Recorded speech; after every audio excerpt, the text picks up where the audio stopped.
Subhanallah, kaže prosvjeduje ispred jedne velike firme puno svijeta.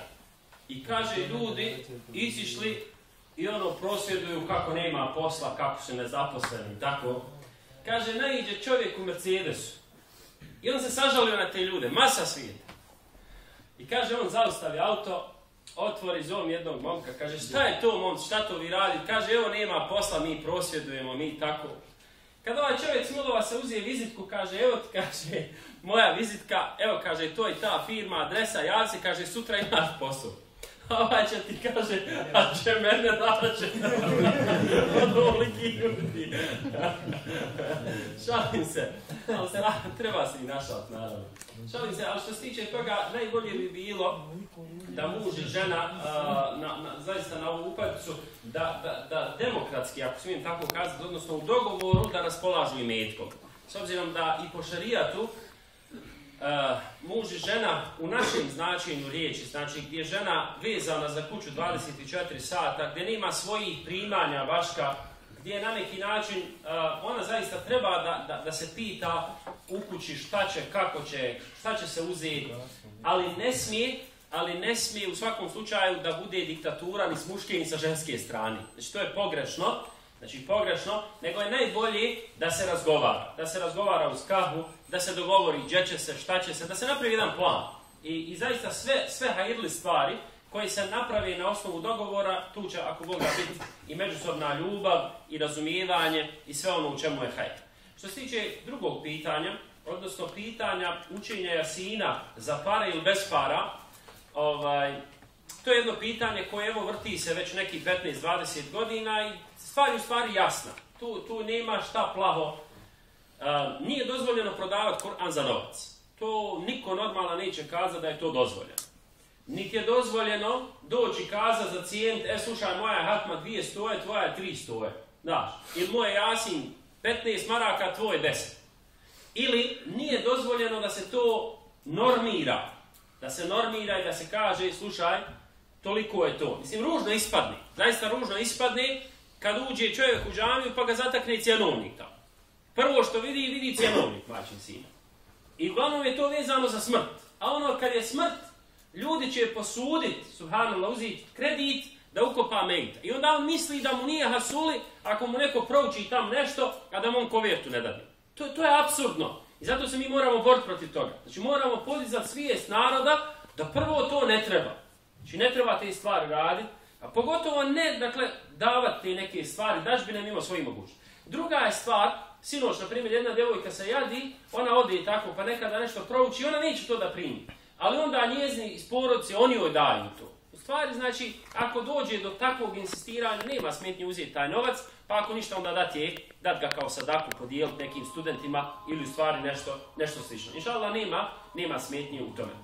Što se tiče općenito učenja Kur'ana i Kerima, dakle za novac, to je jasna mesela, to nije dozvoljeno, to niko od uleme nije nikada dozvolio.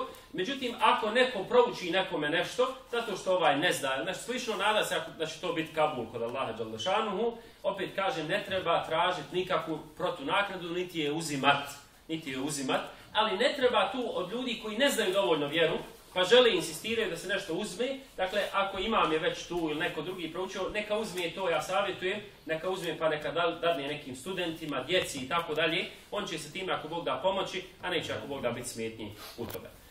Nadam se ako Bog da je to zadovoljavajući odgovor u smislu da je razumila naša sestra to pitanje, jer to je zaista pitanje o kojem ne smijemo prenapuhavati, jer možda to može biti stvar koja će nekoga odbiti od vjeri. Recimo, ljudi se razočaraju, pogotovo smrtni slučaj, pa kada ga tako živog ogasuli zajedno sa onim mejtom koji je ogasuljen, onda čovjeka zaista boli glava. I onda poslije ima verziju u džamiji. Kao, na primjer, jedan profesor jučer, čovjek ima 80 godina, i znate po čemu pamti svog hođu? Po šipki. Jednom ga maznuo po leđima i ovaj profesor doktor, čovjek poslije, znači, toliko životni put prošao, a šta on od svog hođe zapamtio?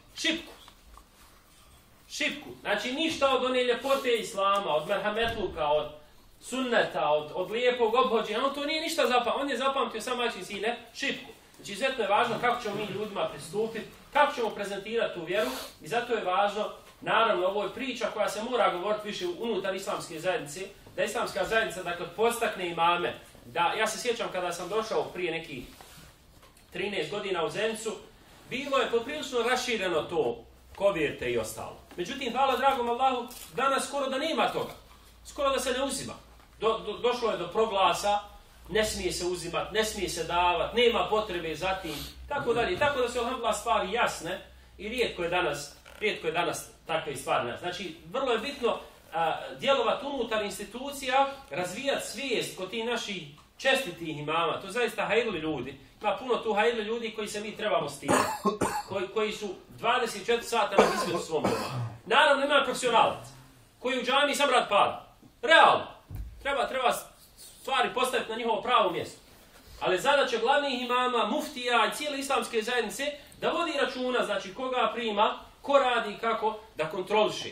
A mi ne smijemo biti koji šikaniramo ljude. Čak ako znamo da on nešto radi, što je možda pogrešno, nemojte, Bog vam dao dobro, da vi dođete i kažete, slušaj, osim ako je tebi zulum učinio. Ako je tebi zulum učinio, na sva zvona treba pričati.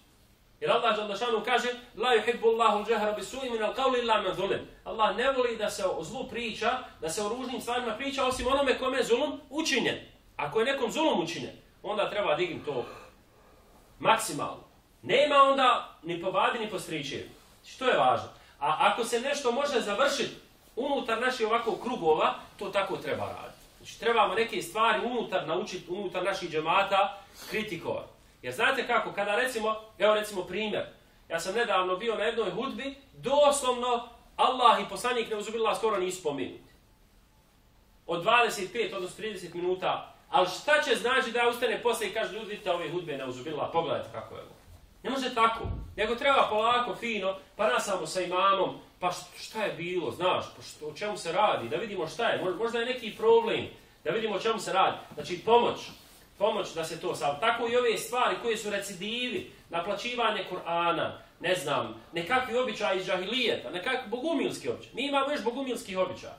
Trebamo truditi se polako, bezbolno da ih ostavljamo. Znači bezbolno, da to ne bude da mi udaramo po nekom. Ne, nego na jedan blag način, uz Božju pomoć da se ti stvari rješavamo i da od tog ne pravimo bauk.